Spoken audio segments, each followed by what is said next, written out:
Donc là, nous allons parler d'une méthode de travail, pour mémoriser. Je vais vous montrer une méthode que que j'utilise encore parfois, pour mémoriser par cœur des définitions ou des nouvelles notions qu'on doit connaître ou qu'on nous demande de pouvoir réciter par cœur par la suite.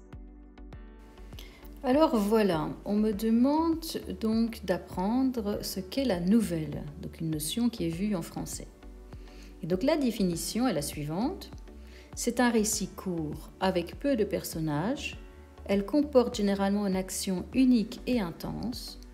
Le lecteur est rapidement immergé au cœur du récit. La fin est appelée la chute et surprend le lecteur.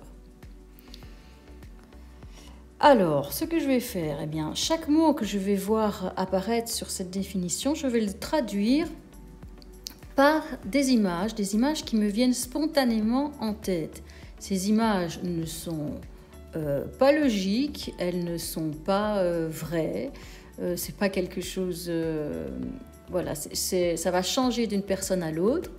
C'est juste moi, qu'est-ce que chaque mot vient évoquer dans ma tête. Donc, ça commence par « c'est un récit court ». Donc, c'est un récit court. Donc, pour moi, un récit, c'est quand quelqu'un parle. Donc, voilà. Quelqu'un qui parle, il dit quelque chose. Et il dit quelque chose, récit. Dans récit, j'entends la ré, donc comme la note ré. Donc, il dit quelque chose avec des sons.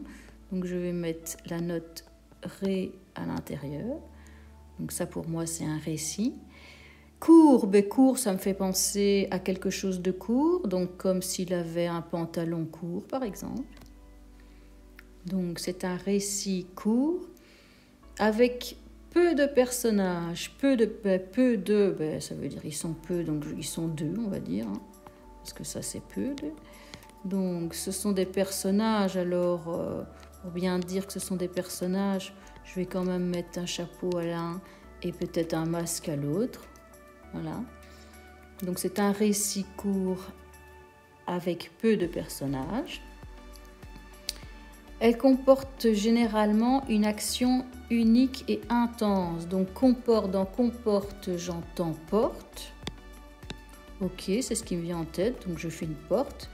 Généralement, ça a un aspect plutôt global. Donc pour faire quelque chose de global, moi j'ai l'habitude, je fais voilà, un ensemble parce que c'est dans la globalité. Donc elle comporte généralement une action unique et intense. Donc une action, bien ça se fait avec les mains, hein, quand on fait quelque chose avec les mains. Donc je vais faire une main, voilà, une belle main. Donc ça c'est pour action unique. Unique ça veut dire un, hein.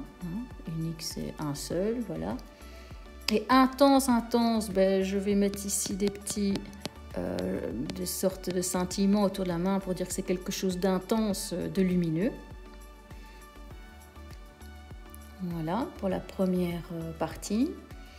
Ensuite, le lecteur est rapidement immergé au cœur du récit. Donc le lecteur, c'est quelqu'un qui lit beaucoup, donc on pourrait s'imaginer, c'est peut-être péjoratif, mais voilà, c'est dans mon imagination, quelqu'un avec des lunettes.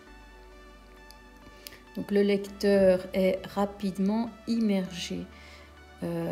Immergé, ça veut dire qu'il est presque sous l'eau, hein, il est immergé. Rapidement, il me faut quelque chose qui symbolise la rapidité. Alors pour moi, je vais mettre une voiture, voilà. Une voiture pour rapidement. Donc, le lecteur est rapidement immergé au cœur du récit, au cœur, ça généralement je mets toujours un cœur quand on parle de cœur. Au cœur du récit, récit j'ai déjà mis au-dessus pour moi ce que c'était, hein, c'était une bulle comme quelqu'un qui parle avec la note ré dedans, donc au cœur du récit. La fin est appelée la chute et surprend le lecteur. Donc la fin, je vais penser plutôt à manger, Donc quelqu'un qui se régale parce qu'il a mangé, parce qu'il avait faim. Donc voilà, on va dire qu'il se lèche les babines. Donc pour moi, ça c'est la fin. On sait, ça ne s'écrit pas de la même manière. Hein. J'ai bien dit que la logique n'est que dans votre tête. Hein. Bon, je sais que ce n'est pas la fin F-A-I-M, mais ici on parle de la fin F-I-N. Mais bon, c'est mon moyen pour retrouver le mot en fait. Donc la fin est appelée, elle va l'appeler. Alors on va prendre, comment est-ce qu'on appelle ça? Pour appeler quelqu'un, on prend la chute. La chute, c'est quelque chose qui tombe. Donc je vais faire une flèche qui descend. La fin est appelée la chute et surprend le lecteur. Et surprend, on va faire quelqu'un qui est surpris. Donc vraiment qui est étonné. Et surprend. Le lecteur, j'avais déjà utilisé cette notion-là et moi ça me faisait penser donc à quelqu'un avec des lunettes, le lecteur. Voilà, donc si je traduis pour moi ce qui est écrit, donc la définition par des images, par des symboles qui me viennent directement en tête, je n'ai pas trop réfléchi, je laisse aller mon imagination et je note ce qui me vient quand je lis. Alors, quand vous avez fait la traduction de la définition avec des petits dessins ou des symboles que vous avez créés, eh bien, vous laissez de côté votre définition en français, vous mettez ça de côté et vous restez avec vos dessins. Et uniquement avec les dessins, vous essayez donc de retraduire, donc de refaire les phrases. Donc vous faites le truc à l'envers. Vous essayez de refaire les phrases avec ce que vous avez écrit. Et donc, eh bien, je vais redécoder les dessins pour refaire les phrases de départ. Alors, j'y vais petit à petit. Au départ, j'y vais doucement. Donc ici, si je prends le premier symbole, j'avais dit que c'est un récit court avec peu de personnages. Donc, la porte donc, qui comporte généralement une action unique et intense. Ça, c'était la première phrase. Ok. Ensuite, si je me souviens de l'autre phrase, c'était le lecteur, parce que j'avais mis avec les lunettes. Donc, le lecteur est immergé, donc ça c'était l'eau, rapidement, grâce à la voiture, je me souviens. Donc, le lecteur est immergé rapidement au cœur du récit. Ensuite, miam miam ici, donc c'était la fin. On appelle donc est appelé, la fin, est appelé la chute. La fin est appelée la chute. Et celle-ci surprend. Ok, celle-ci surprend le lecteur. Donc, grâce à cette technique, vous avez déjà lu votre définition.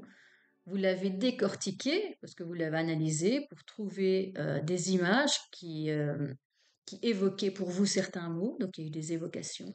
Vous les avez écrits, donc vous êtes passé aussi par l'écriture, par le dessin.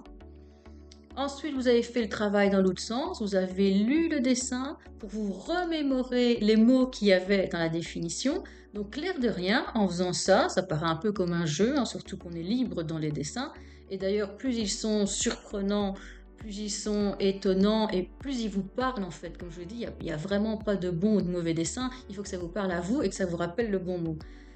Eh bien, plus ça va être surprenant et plus ça va vous parler, plus ça va être facile pour vous de revenir en arrière et de trouver la définition. Donc, il y a déjà pas mal de travail qui a été fait sans s'en rendre compte. Donc maintenant, ce qu'il faut faire, il y a plusieurs possibilités et ça dépend des gens. Donc, si c'est la première fois que vous essayez cette technique, eh bien, vous pouvez, par exemple, refaire le dessin. Donc, sans regarder la définition écrite et sans regarder vos dessins, vous prenez une autre feuille, ou en bas de la feuille que vous pliez, bref, peu importe. eh bien, vous essayez de vous souvenir des dessins et vous reproduisez ces dessins sur la feuille. Vous allez voir, ça va venir petit à petit. Si pas, c'est pas grave, vous le retournez, vous allez voir ce que vous avez fait comme dessin, ou vous repliez et vous le refaites. Il n'y a rien de mal fait. Plus vous allez vous exercer, plus ça va venir naturellement.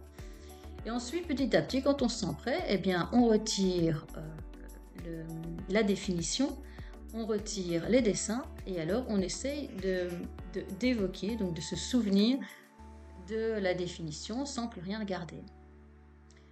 Et donc là, eh bien, ça doit être un moment quand même d'attention. Soit on peut fermer les yeux, ou voilà, on essaye de se souvenir, on se met à l'aise. Donc le premier dessin, donc c'était la nouvelle, je me souviens du bonhomme, est un récit, le short qui était court, donc la nouvelle est un récit court.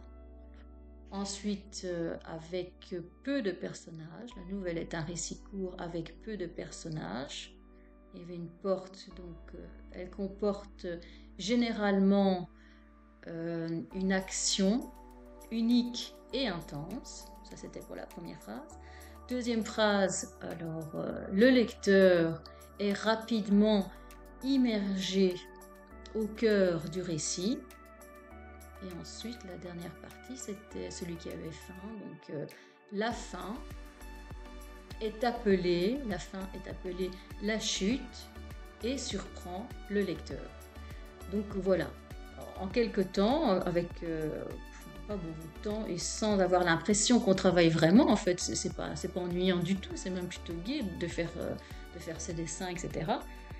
Eh bien, la définition, ça y est, elle est là, elle est quelque part dans mon cerveau, elle est bien comprise, enfin, les mots, en tout cas, sont bien intégrés dans mon cerveau. Donc, logiquement, ça va tenir un bout de temps. Maintenant, quand on n'a pas l'habitude, évidemment, il faut répéter ça. Donc, par exemple, quelques heures après, ou au soir, ou le lendemain, hop, qu'est-ce qu'on fait? On va revoir ces dessins. Pour lire la définition, on va revoir ces dessins. Et alors, on essaye encore de se remémorer, d'évoquer les dessins qu'on a fait, et on redit encore cette définition oralement.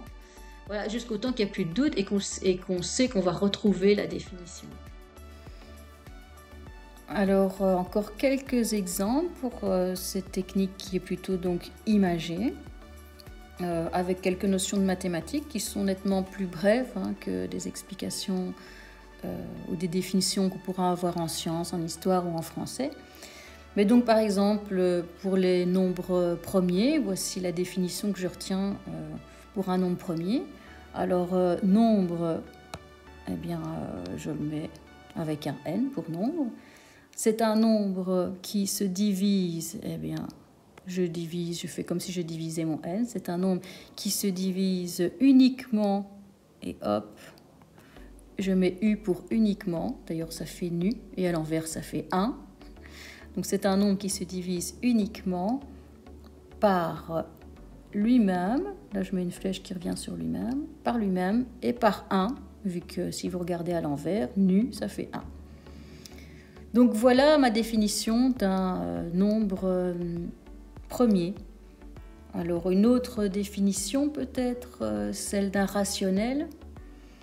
Alors bien on pourrait dire qu'un rationnel déjà c'est un nombre. Donc je garde toujours, généralement on garde une fois qu'on a l'habitude, quand on a un symbole ou un dessin pour quelque chose, on garde toujours le même et ça devient évident par la suite. Donc un nombre, bien, je mets n.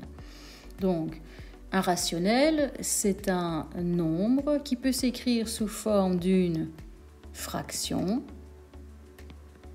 Alors, donc je fais une fraction.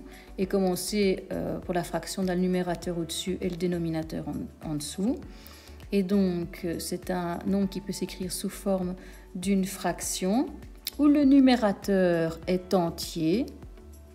Alors, entier, je fais quelque chose qui est entier. Et le dénominateur est entier aussi, mais il doit être différent de 0. Alors voilà ma définition des rationnels. N sur D, entouré, différent de 0.